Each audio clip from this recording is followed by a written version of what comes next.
Now, Sri Ghulam Nabi Azad, leader of the opposition.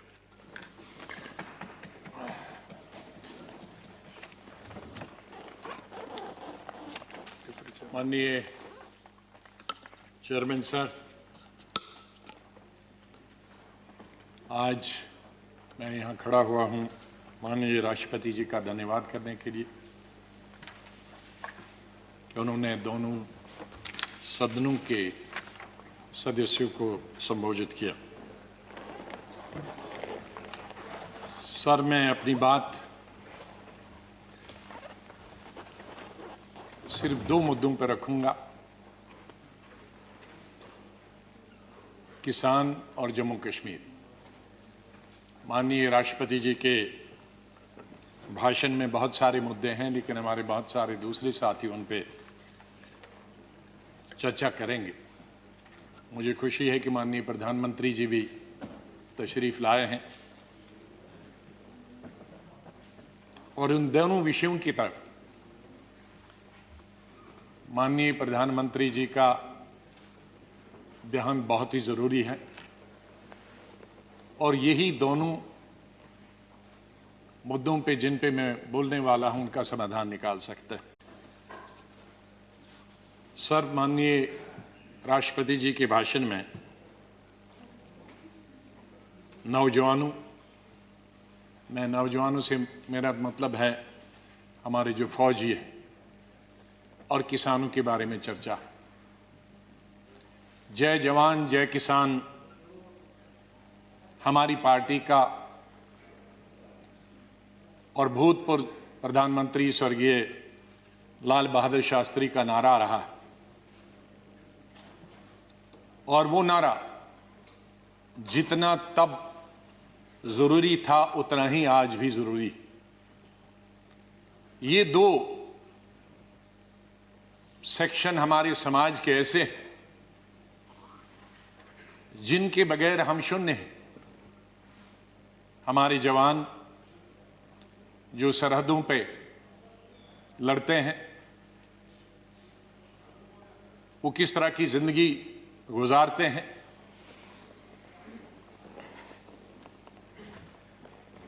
और कितनी ठंड में रहते हैं। शरद पवार जी जब 1991 में रक्षा मंत्री थे, मैं पार्लियामेंट्री अफेयर्स मिनिस्टर था, हम वहां चले गए थे कश्मीर में।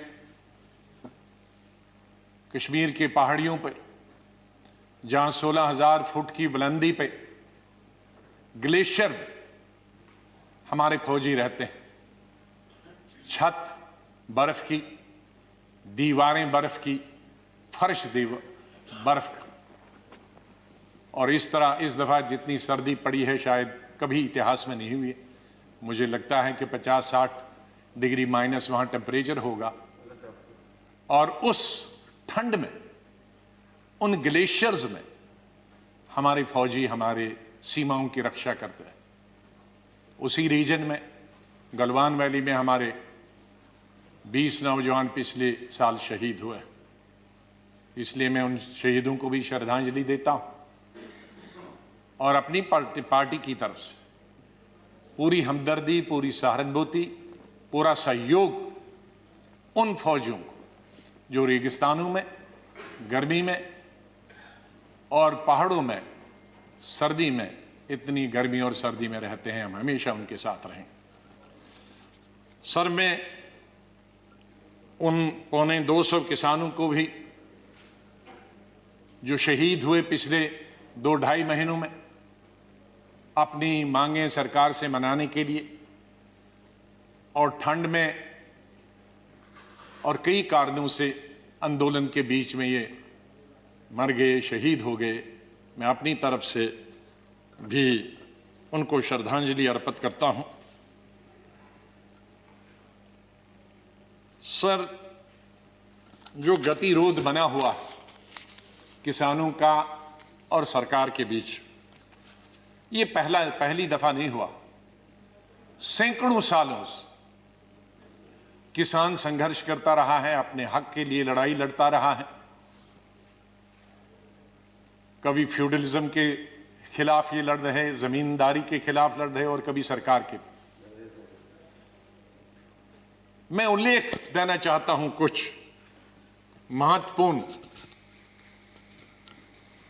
उन एजिटेशंस जो आखिर में सरकार को अंग्रेजों के जमाने में झुकना पड़ा था।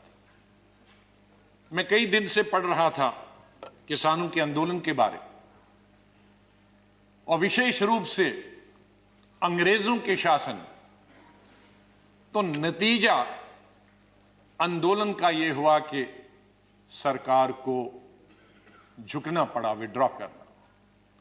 और मैं इस नतीजे पे पहुंचा हूं कि किसानों की ताकत हिंदुस्तान में सबसे बड़ी ताकत, और किसानों से लड़ाई करके हम किसी नतीजे पे पहुंचे नहीं और न पहुंच सकते।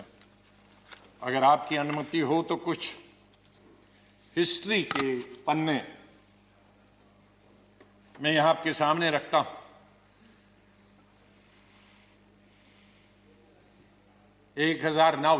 1900 से और 1906 के बीच में 3 कानून यूनाइटेड इंडिया में और ब्रिटिश इंडिया की हुकूमत में हुए। वो है पंजाब लैंड कॉलोनी एक्ट 1900, दूसरा दुआबबारी एक्ट 1906, द कॉलोनियल एक्ट 1906। ये 3 कानून के खिलाफ, ये 3 कानूनों में क्या था कि जमीन की मालिक ब्रिटिश सरकार होगी और मालिकाना हक से उनको वंचित रखा जाएगा। किसानों को उन्हें बिल्डिंग बनाने की, घर बनाने की और पेड़ काटने की अपनी जमीन पे कोई हक नहीं होगा। और जो बड़ा बेटा होगा परिवार का, अगर वो एडल्ट नहीं होगा, अगर वो बालिग नहीं होगा और मर गया, तो ये जमीन छोटे भाई को जो बालिग नहीं है उसको नहीं ट्रांसफर होगी, जमीन गवर्नमेंट की होगी। इस पर बवाल मच गया और इस पर एजिटेशन 1907 में हुई। और इस एजिटेशन का संचालन कौन कर रहे थे? अजीत सिंह, सरदार अजीत सिंह, बड़े भाई भगत सिंह जी के, किशन सिंह जी भगत जी के पिताजी, घसीटा राम जी, सूफी अंबा प्रसाद जी। और प्रोटेस्ट पूरे पंजाब में हुए। और उस वक्त बांकेलाल जो जंग के एडिटर थे, उन्होंने पगड़ी संभाल जट्टा पगड़ी संभाल वे का एक गीत बनाया जो उस वक्त का सबसे बड़ा मशहूर और क्रांतिकारी गीत बना। मैं उसमें से कुछ क्षण यहां आपको बताना चाहता हूं।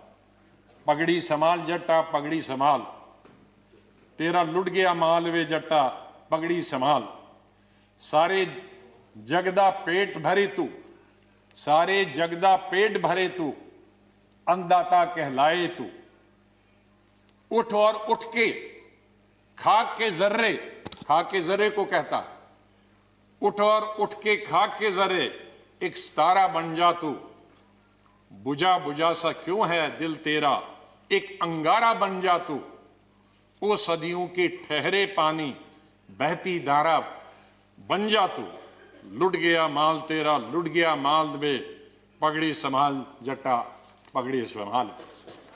तो ये इस तरह से उस गीत ने एक नया जोश, एक नया वलवला, एक जगह नई जागृति उन किसानों में पैदा की। लाला लाजपत राय जी बीच में आए और उन्होंने भी अपना समर्थन दिया।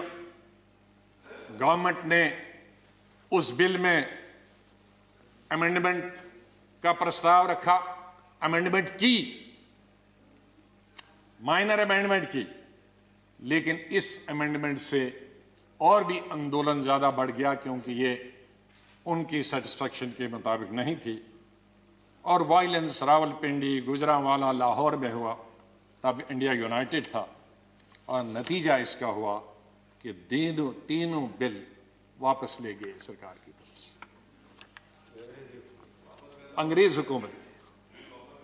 मैं दूसरा उल्लेख, ये हिस्ट्री को मैं अपना नहीं बोल रहा, मैं 1917 में चंपारण सत्याग्रह, गांधी जी के नेतृत्व, और गांधी जी की ये पहली सत्याग्रह थी साउथ अफ्रीका आने के बाद। वहां भी नील की खेती होती थी, इंडिगो जिसको अंग्रेजी में बोलते थे, और वो जबरदस्ती अंग्रेज खेती वो करवा रहे थे, उन्हें अपनी खेती धान वगैरह की इजाजत नहीं थी। गांधी जी पहुंचे, वो लंबी स्टोरी में यहां नहीं बताना चाहता हूं, और सरकार को मजबूर किया कि कानून लाए नील की खेती को खत्म करने के लिए। बिहार और उड़ीसा लेजिस्लेटिव एक ही स्टेट था, उसमें बिल लाया गया, लेकिन मेंबर्स ने यह मांग की कि इस बिल को सिलेक्ट कमेटी को भेजा गया है, और ब्रिटिश सरकार ने वो मेंबर्स की मांग मानी और इसको सिलेक्ट कमेटी में भेजा गया। और न सिर्फ इस बिल को सिलेक्ट कमेटी में भेजा गया, बल्कि एक कॉपी गांधी जी को दी गई और कहा कि आप भी अपने सुझाव बताओ। तो इस तरह से गांधी जी के सुझाव और सिलेक्ट कमेटी के जो सुझाव दिए, और नील की खेती बंद हो गई। एक दूसरी मिसाल है इस चंपारण की और अंग्रेज हुकूमत की। माननीय प्रधानमंत्री जी मुझसे ज्यादा जानते हैं, क्योंकि उनके स्टेट की बात कर रहा हूं।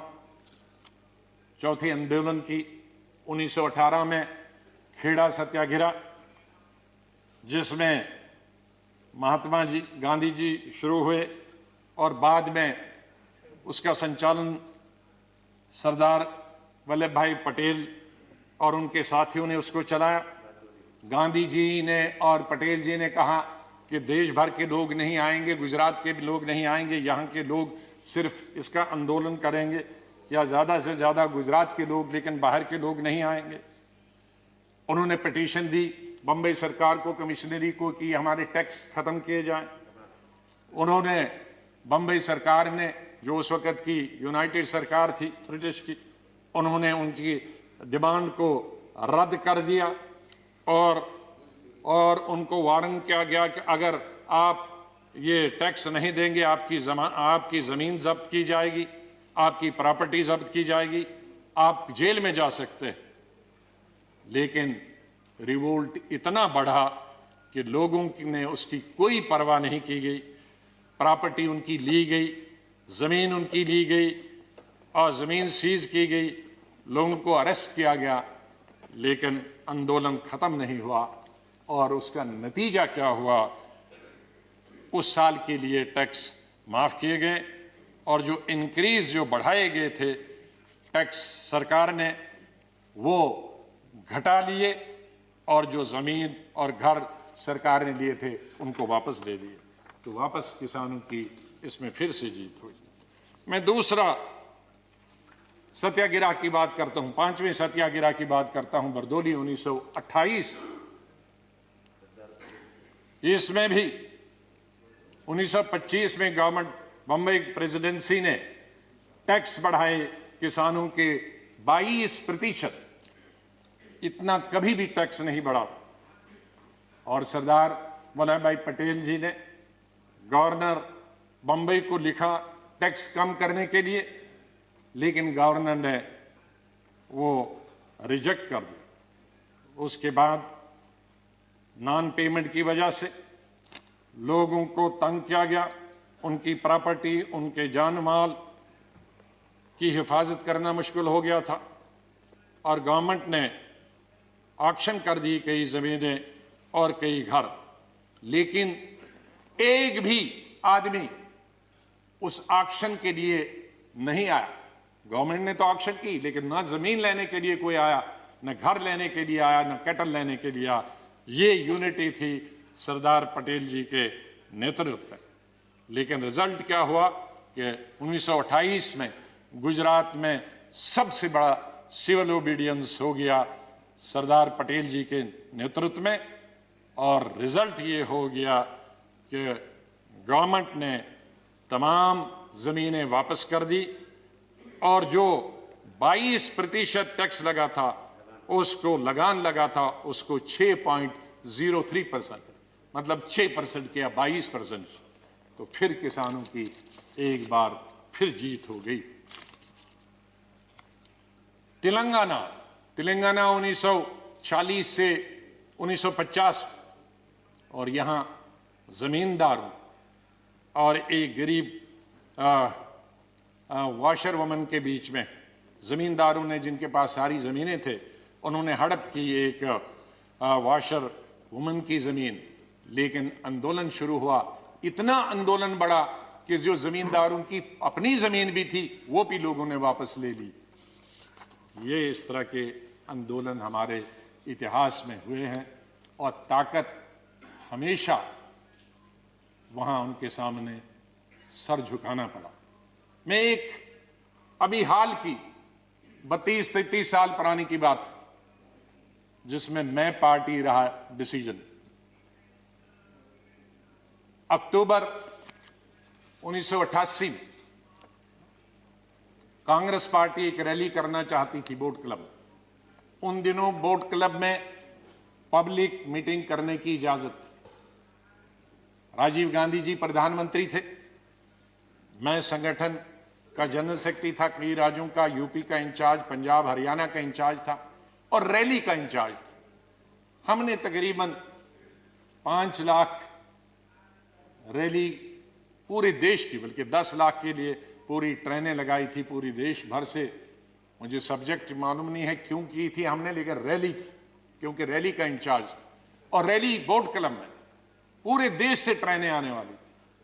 और कई दिनों से टिकाइट जी का आंदोलन चल रहा था। किसान सर जो आज प्रेजेंट टिकाइट है, इनके पिताजी बुजुर्ग थे, हुक्का पीते रहते थे, और जहां भी राम गोपाल यादव जी को मालूम होगा, कई दिनों से उनका वहां यूपी में ही आंदोलन चल रहा था। लेकिन पेपरों में जब आया कि हमारी कांग्रेस की रैली हो रही है बोट क्लब में इस डेट को, और हम तैयारी कर रहे थे, दूसरे दिन अब ट्रेनें सुबह आनी थी, और उसी दिन ये बहुत किसानों की रैली थी हमारी कांग्रेस पार्टी की। हम देखते हैं कि एक दिन पहले टिकाइट जी 50,000 लोगों के साथ बिस्तरे और खाट और हुक्के और अनाज लेके बोट क्लब में बैठे। अचानक हमें we were taken by surprise. अब एक दिन था बीच, और सरकारी कर्मचारी आए, मैं प्रधानमंत्री जी के पास बैठा था, तो उन्होंने कहा कि निकाला जाए। हमने कहा किसानों के साथ लड़ाई नहीं करनी, हम अपना वेन्यू हटा देते हैं। हमने अपना वेन्यू हटो लाल किले में हटा दिया, हमने उसको अनाउंस नहीं किया। हमने सुबह जहां ट्रेनें आनी थी, ट्रक आनी थी, वहां लोगों को, सैकड़ों लोगों को रखा, और वहां कहा बोट क्लब में नहीं जाना है, लाल किले में जाना। इसलिए उनको पता नहीं लगा कि वो लाल किले में आ सकते हैं। तो हमने विड्रॉ किया, हमने लड़ाई नहीं लड़ी हमने उनको, वरना एक टैगर करते तो कितने लोग जख्मी होते। नतीजा उसका हुआ कि 2 दिन के बाद टिकाइट जी ने, 3 दिन के बाद टिकाइट जी ने खुद विड्रॉ करके वो चले गए। ये मैं हाल की मिसाल बताना चाहता हूं। माननीय प्रधानमंत्री जी, ये किसान, हमारे किसान, हमारे, जब मैं कहता हूं कांग्रेस के नहीं, आपके, हमारे, सब हिंदुस्तान के 130 करोड़ लोगों के अन्नदाता, हमारे, इनके बगैर हम कुछ भी नहीं। जो कुछ भी आज हम हैं, इंसान को जिंदा रहने के लिए 3 वक्त की रोटी और 2 वक्त की रोटी तो कम से कम होनी चाहिए।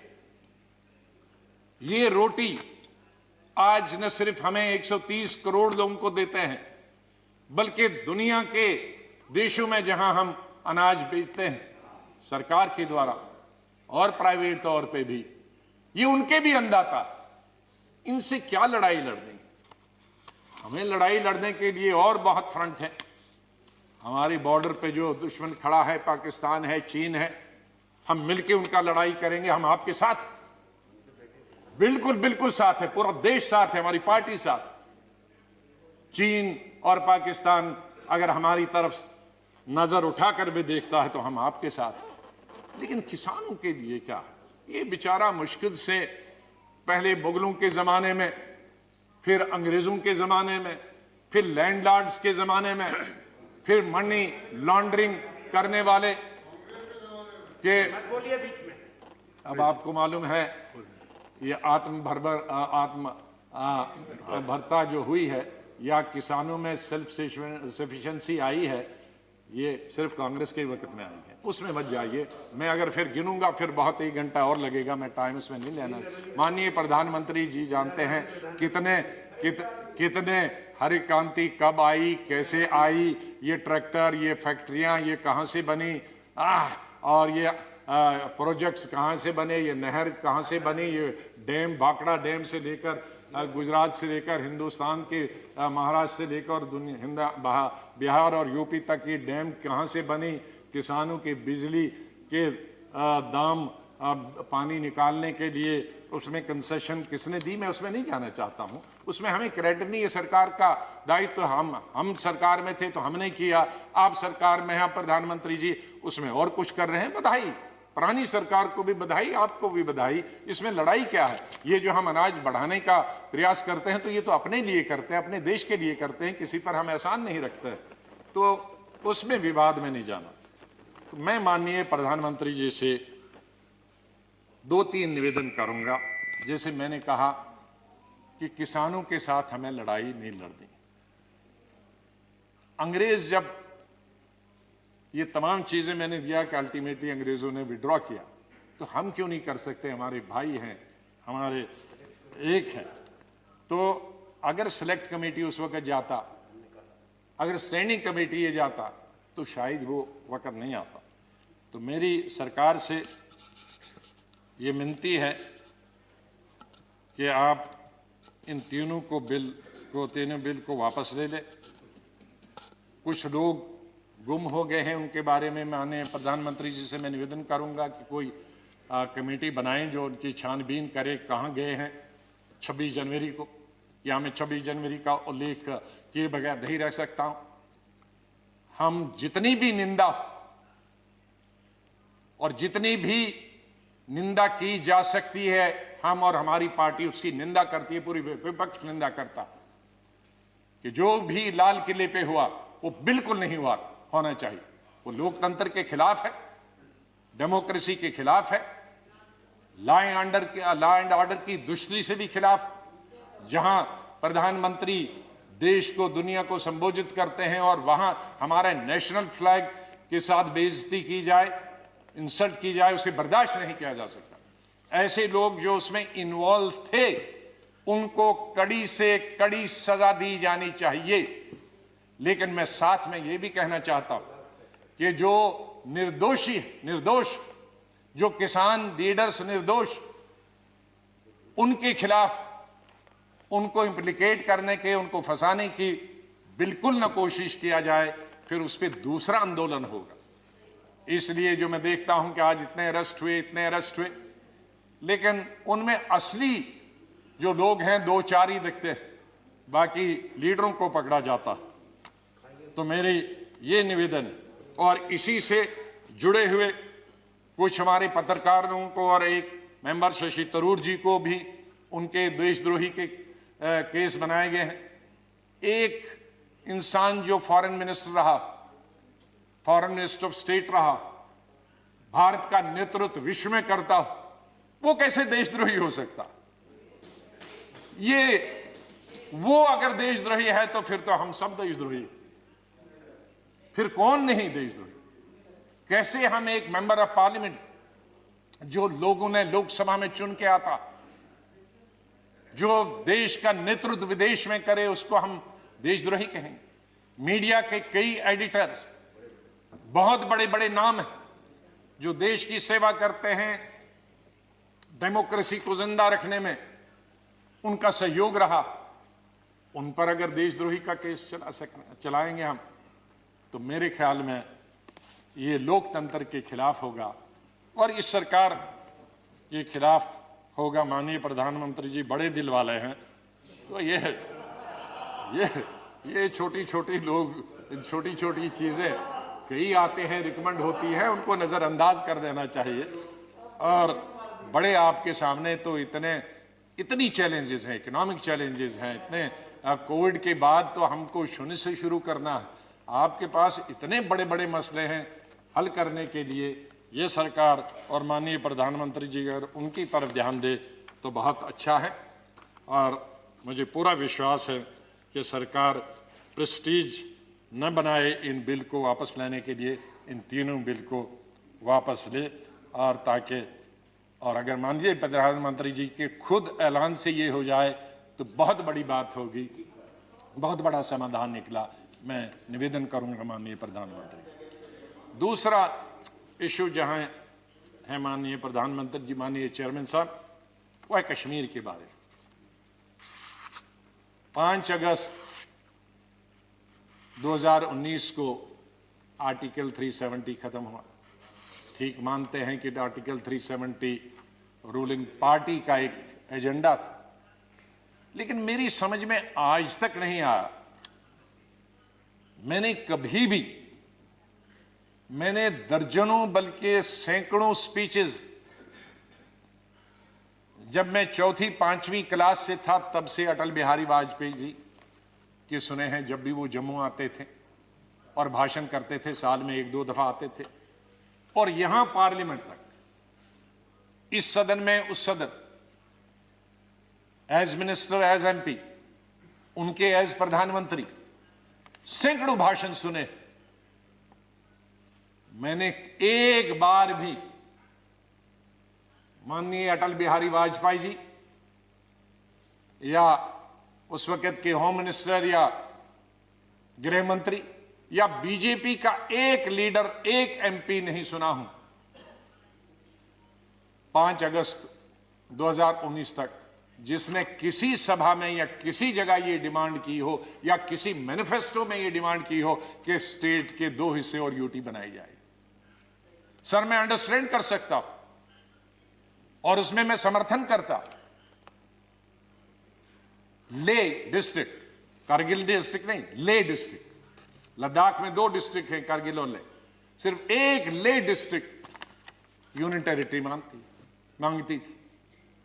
मैं मानता कि अगर गवर्नमेंट ले को यूनियन टेरिटरी देती और स्टेट को नहीं छेड़ती, लेकिन ये मेरी समझ से आज तक बाहर है कि इतनी बड़ी स्टेट जो अकबर बादशाह के जमाने से लेकर आज तक इस कंट्री की सबसे बड़ी स्टेट थी, और शायद दुनिया में दिल्ली के बगैर अगर किसी स्टेट को दुनिया जानती है वो कश्मीर को जानती। उसकी हिस्टोरिकल बैकग्राउंड, उसकी ब्यूटी की वजह से मैं दुनिया की बात करता हूं। दिल्ली के बाद, क्योंकि दिल्ली कैपिटल है, इसके बाद अगर कोई दुनिया के सब हेड्स ऑफ स्टेट्स और हेड्स ऑफ गवर्नमेंट्स और फॉरेन मिनिस्टर पूछेंगे तो शायद कोई भी ऐसा आदमी नहीं होगा जो कश्मीर को नहीं जानता। तो उस स्टेट को हमने एक यूनियन टेरिटरी बना के रखा। मेरी आज तक समझने वो कोई आके मुझे तो समझाए कि ये क्यों बनी। सर, जो बताए गए थे, मैं ये कहना चाहता था कि आज जितना लॉ एंड ऑर्डर से है, इससे 100 गुना लॉ एंड ऑर्डर जब स्टेट थी अच्छी थी। मिलिटेंसी जब गवर्नमेंट थी, स्टेट थी, मिलिटेंसी सबसे कम थी, और आज सबसे हाईएस्ट। डेवलपमेंटल वर्क सबसे अच्छे थे जब स्टेट गवर्नमेंट थी, चाहे कोई भी हो, चाहे बीजेपी और टीडीपी की गवर्नमेंट ही क्यों ना हो। मैं स्टेट रन गवर्नमेंट कहता हूं, कोई चीफ मिनिस्टर के अंदर डेवलपमेंटल वर्क सबसे ज्यादा चल रहे थे। आज कोई डेवलपमेंटल वर्क नहीं चल रहा। कई जो पैरामीटर्स हैं, एजुकेशन से, हेल्थ से लेकर बाकी जितने पैरामीटर्स, मैं उनको दोबारा नहीं बताना चाहता हूं, मैं पिछली दफा इस सदन में बोल चुका हूं। तकरीबन 30-40 ऐसे पैरामीटर्स हैं जो नेशनल एवरेज से भी अच्छे हैं। और क्या प्रमाण चाहिए? कोई कास्ट, कोई कम्युनलिज्म, कोई जम्मू और कोई कश्मीर के बीच में, कोई हिंदू, कोई मुसलमान, कोई सिख के बीच में लड़ाई नहीं थी। सर, आज टूरिज्म खत्म हो गया।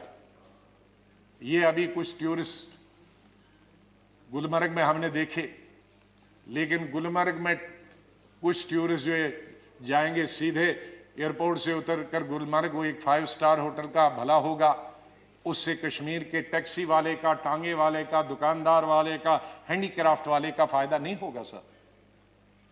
उससे जो छोटे, हजारों छोटे होटल्स हैं, 5 स्टार 2-3 तो हैं, लेकिन हजारों छोटे होटल हैं गेस्ट हाउस में, जिन पर लाखों लोग निर्भर हैं, क्योंकि उन होटल में जो स्टाफ है वो सब 2 साल से घरों में बैठे हैं, क्योंकि एक टूरिस्ट, किसी टूरिस्ट का, रेस्टोरेंट का, यह जो होटल है उसका दरवाजा नहीं खुलता। तो टूरिज्म खत्म हो गया है सर। एजुकेशन खत्म होगी। पहले 4-5 महीने तो सब स्कूल, कॉलेज, यूनिवर्सिटी 6 महीने बंद रहे, फिर कोविड आया, उसकी वजह से बंद रहे, अभी तक बंद है सर। उस स्टेट में डेवलपमेंट कैसे हो सकती है जहां 2-2 साल कॉलेज, स्कूल और यूनिवर्सिटीज बंद रहे? सर, अब कुछ अरसे से स्टेट गवर्नमेंट ने शुरू किया है ऑनलाइन, लेकिन ऑनलाइन कहा, 8 महीने तो टेलीफोन ही नहीं था, अब टेलीफोन है तो 2G है सर। 2G कहां चलता है आज? 4G की मांग है, तो वो नहीं हो रहा, इसलिए एजुकेशन भी जीरो हो गई। प्राइवेट स्कूल बंद हो गए, क्योंकि प्राइवेट स्कूलों ने गवर्नमेंट बताया है नो अटेंडेंस, नो पे। उनके प्राइवेट स्कूल्स में जो टीचर्स थे उनको छुट्टी पे भेज दिया गया। प्राइस कंट्रोल कोई नहीं है। रोड्स की हालत बहुत खराब है। बटोल से हमने सड़क हमारे वक्त से शुरू हुई थी, जम्मू से श्रीनगर, उसमें 250 किलोमीटर तो तभी हमारे वक्त में हुआ था, लेकिन बीच का एक पैक बटोद से लेकर बानहाल तक 30 किलोमीटर का है, 6.5 साल से वो अभी तक नहीं बन रहा है। जिसकी वजह से फ्रूट पिछले साल तो तबाह हो गया था, 2 साल पहले, पिछले साल वो एक महीना सड़क पर रहा, क्योंकि बानहाल और बटोद के बीच में सड़क बंद थी और वो सब फ्रूट ट्रक्स में सड़ गया। तो ये हालत, इसलिए इस हालत को, हाँ, मैं एक चीज के लिए बधाई देता हूं, जो अच्छी बात है उसको बधाई देना चाहते। आपने DDC के इलेक्शन किए थे। ये हमारी बहुत पुरानी मांग थी कि पंचायत राज सिस्टम जो राजीव जी ने शुरू किया था वो जम्मू कश्मीर में लागू होना चाहिए। जब मैं स्वास्थ्य मंत्री था तो हमने अपनी पार्टी में रेजोल्यूशन मूव करने के लिए, मैं यहां से चला गया अपनी पार्टी में रेजोल्यूशन मूव करने के लिए कि इसको लागू होना चाहिए, लेकिन कुछ कारणों से कोalition गवर्नमेंट्स में कई मजबूरियां आती हैं। तो ये बहुत अच्छा कदम हुआ है BDC का और DDC का, उसके लिए मैं सरकार को बहुत बधाई देना चाहता हूँ। जो अच्छी बात है उसकी अच्छी है, लेकिन बाकी माननीय प्रधानमंत्री जी कुछ नहीं है, कुछ दिखाई नहीं। इसलिए मेरा सरकार से, माननीय प्रधानमंत्री जी से निवेदन है कि अगर उस स्टेट को डेवलप होना, और मैं कई बार कह चुका हूं, शायद माननीय प्रधानमंत्री जी जब पहले 2015 में याद होगा कि नॉर्थ ईस्ट और जम्मू कश्मीर हमारे लिए बहुत जरूरी है। हम नॉर्थ ईस्ट और जम्मू कश्मीर में कोई भी ऐसा कदम न लें जिसकी वजह से जम्मू कश्मीर, लद्दाख मिलाकर और नॉर्थ ईस्ट के लोग नाराज हो जाए। ये बॉर्डर स्टेट्स, हमको जो पंजाब, हमको इंदिरा गांधी ने यही सिखाया। मैं बहुत छोटी उम्र में उनके साथ मंत्री बना था। उन्होंने यही सिखाया कि हम कई फ्रंट्स पे नहीं लड़ सकते। हम पाकिस्तान पे भी लड़े, हम चीन से भी लड़े, और फिर जो बॉर्डर पे फौज का काम करते हैं, नहीं, उसकी बात में अभी किसान वाली बात खत्म हो गई, मैं जम्मू कश्मीर की बात करता हूं कि वहां हम लद्दाख के लोग भी नाराज हो जाएं। आप कहेंगे उनको यूटी मिली, खुश हो गई। नहीं, लद्दाख के लोग ना खुश नहीं हैं, क्योंकि 35A में उनकी जमीन कोई भी खरीद सकता है। नौकरी पहले जब था ये आर्टिकल 370, कोई बाहर वाला नौकरी नहीं कर सकता है। आज कोई भी बाहर वाला वहां क्लर्क भी जा सकता है, पियोन भी जा सकता है, तो इसलिए वो भी नाराज हैं। जब आप कहेंगे जम्मू वाले खुश हैं, जम्मू वाले भी खुश नहीं हैं, क्योंकि लैंड सबसे अगर कोई खरीदेगा बाहर वाला तो वो जम्मू में खरीदेगा, क्योंकि पंजाब और जम्मू पास में है है। कश्मीर में शायद खरीदेगा या नहीं खरीदेगा। इसी तरह से जम्मू में क्यों 2 दफा, एक दफा तो कोर्ट की 100 पोस्ट के लिए, क्लर्कल पोस्ट के लिए जगह निकली थी, ऑल इंडिया निकला एडवर्टीजमेंट, लेकिन 15 दिन में हाई कोर्ट को भी विड्रॉ करना पड़ा, क्योंकि आंदोलन हुआ जम्मू में। क्या अगर क्लर्क के लिए भी पूरा यूपी और बिहार से या तमिलनाडु कहीं से भी आएगा तो हमारा क्लर्क कहां से आएगा? विड्रॉ करना पड़ा। एक डिग्री कॉलेज के लिए फिर इसी तरह के छोटे लेवल के इंटरव्यूज निकले थे, नेशनल लेवल के, फिर विड्रॉ करना पड़ा। तो कहां है जम्मू भी नाराज? जम्मू का ट्रांसपोर्टर कहां नाराज खुश है? जम्मू का ट्रांसपोर्टर खुश नहीं है, जम्मू का दुकानदार खुश नहीं है, जम्मू का अनएम्प्लॉयड खुश नहीं है। तो कश्मीर, जम्मू और लद्दाख, माननीय प्रधानमंत्री जी, कोई भी खुश नहीं है, क्योंकि आर्टिकल 37 में 2-3 प्रोविजंस थे जिसकी वजह से जमीन कोई बाहर नहीं खरीद सकता। और ये पहली जगह नहीं है, हिमाचल में कोई नहीं खरीद सकता है, उत्तराखंड कोई नहीं खरीद सकता, नॉर्थ ईस्ट में नहीं कोई खरीद सकता, हमारे SC ST की जमीन कोई पूरे देश भर नहीं खरीद सकता। तो ये कोई अनुभूत चीज नहीं थी कि जम्मू कश्मीर ने ही खा लिया सब कुछ, ऐसा तो पूरे हिंदुस्तान में है। तो मेरी आपसे निवेदन करना है कि अगर जम्मू कश्मीर को प्रोग्रेस करना है और अगर बॉर्डर्स पे हमने अपने दुश्मनों से लड़ाई लड़नी है, तो हमने अपने लोगों को कॉन्फिडेंस में रहना है और उनको प्यार देना है, प्रेम देना है, मोहब्बत से इकट्ठे रखना है। तो आपसे मेरा निवेदन होगा कि बिल इस सदन में लाएं और स्टेटहुड को आप वापस रेस्टोर करें और स्टेटहुड देकर जम्मू कश्मीर में विधानसभा के इलेक्शन हो जाएं। इन्हीं शब्दों के साथ मैं राष्ट्रपति जी का धन्यवाद करता हूं अपनी पार्टी की तरफ से कि उन्होंने दोनों हाउसेस को संबोधित किया। बहुत बहुत धन्यवाद। धन्यवाद जी। Shri Derek O'Brien, tomorrow they should inform me, ना एटलीस्ट। अच्छा, इन्फॉर्म किया, ठीक है। श्री नवनीत कृष्णन।